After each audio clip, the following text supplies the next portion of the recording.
अब उसके बाद आरजी कर मेडिकल कॉलेज वाला आपने देखा होगा, बहुत ही जघन्य काम हुआ, बहुत ही गलत हुआ, बहुत निंदनीय, बहुत शर्मनाक। लेकिन तृणमूल कांग्रेस का या हमारे नेतृत्व का, ममता बनर्जी जी का, बंगाल के मुख्यमंत्री का कुछ लेना देना नहीं उससे। लेना देना अभिभावक के तौर पर रहा कि उनके क्षेत्र में हुआ, चाहे उनके प्रदेश में हुआ, लेकिन उसके लिए आपने लपेटने की कोशिश की नेतृत्व को या टीएमसी को। जनता ने उसका भी आपको जवाब दिया और अब उसका जवाब और देंगे। यहाँ पे आपने यहाँ के योद्धाओं को, बंगाल के योद्धाओं को, बंगाल के महापुरुषों को, बंगाल के महान साहित्यकारों को, बंगाल के नोबेल लॉरेट को आपने जिस तरह से अपमानित करने की कोशिश की है, जनता देख रही है। और इस बार इतना ज्यादा डेस्परेशन है हमारे भारतीय जनता पार्टी के दोस्तों को, और डेस्परेशन की खास वजह है, और वो खास वजह ये है कि बहुत जगह इनके ऊपर सवालिया निशान खड़े हो गए हैं। जैसे बिहार का चुनाव जीता, हरियाणा का जीता, महाराष्ट्र का जीता, हमारे leader of the opposition Rahul Gandhi ने जिस तरह एक्सपोज किया उनको कि वोट चोरी से जीते हैं लोग, वोट चोरी का मामला सामने आ गया। अब पूरे लोगों के जहन में एक सवाल पैदा हो गया, खड़ा हो गया सवालिया निशान कि ये जो जीत हुई है वो सही मानों में बहुत सही जीत नहीं थी, बल्कि चोरी की जीत थी। कई सवालों का जवाब ही नहीं देते हमारे ज्ञानेश कुमार और इलेक्शन कमिश्नर, जवाब ही नहीं देते हैं। या तो कर्नाटका की सीआईडी 18 बार उनसे पूछती है, उसका जवाब नहीं देते हैं। 18,000 आपको कंप्लेंट्स समाजवादी पार्टी के डायनेमिक लीडर अखिलेश यादव के यहां से गए, उसका भी जवाब ही नहीं देते हैं।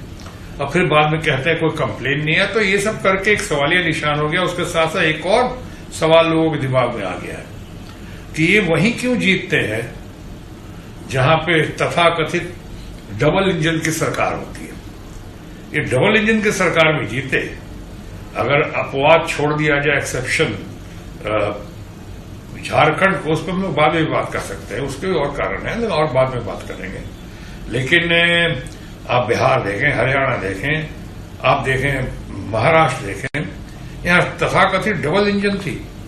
तो यहां भी आपका, वहां भी आपका, वोट चोरी भी आसान, अगर वोट चोरी की है आपने तो, और बाद में अधिकारी भी आपके, प्रशासन भी आपका, और आईएएस आईपीएस पे जोर भी आपका। इलेक्शन कमीशन तो आपका है ही। या तो इलेक्शन कमीशन पर्यायवाची शब्द बन गया। इलेक्शन कमीशन का दूसरा मतलब है भारतीय जनता पार्टी, और भारतीय जनता पार्टी का मतलब है इलेक्शन कमीशन। उस पर कुछ आता है तो भारतीय जनता पार्टी उनके डिफेंसिव में आती है, उनकी मदद करती है, और भारतीय जनता पार्टी को कुछ आता है तो इलेक्शन कमीशन उनको तो खुलेआम समर्थन दे ही रही है, सपोर्ट कर ही रही है। बंगाल में एसिड टेस्ट है उनके लिए, भारतीय जनता पार्टी के लिए, हमारे मोदी जी और अमित शाह जी के लिए जबरदस्त बंगाल में उनके लिए एक चुनौती है, चैलेंज है। उनको लगता है अगर यहां नहीं जीते, जो नहीं जीतेंगे, भारतीय जनता पार्टी बिल्कुल नहीं जीतेगी बंगाल में, लेकिन उन्हें ऐसा लगता है कि अगर नहीं जीते तो यहां के साथ साथ हर जगह की मेरे राज खुल जाएगा, पोल खुल जाएगी। लोग कहेंगे हाँ ये चोरी, और चोरी से जीता हुआ मामला सामने आया है। वाकई सही है, हर जगह चोरी करके ही जीते हैं ये।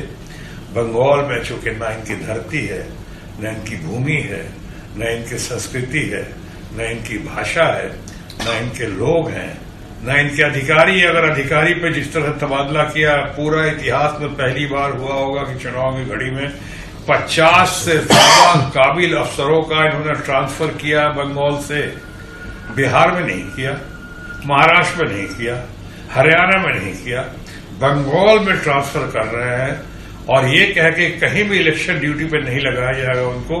ये बात और है कि यहां से भेज के उनको तमिलनाडु में, दूसरे प्रदेशों में, केरला वगैरह में उनको इलेक्शन की ड्यूटी पे ही लगाया गया।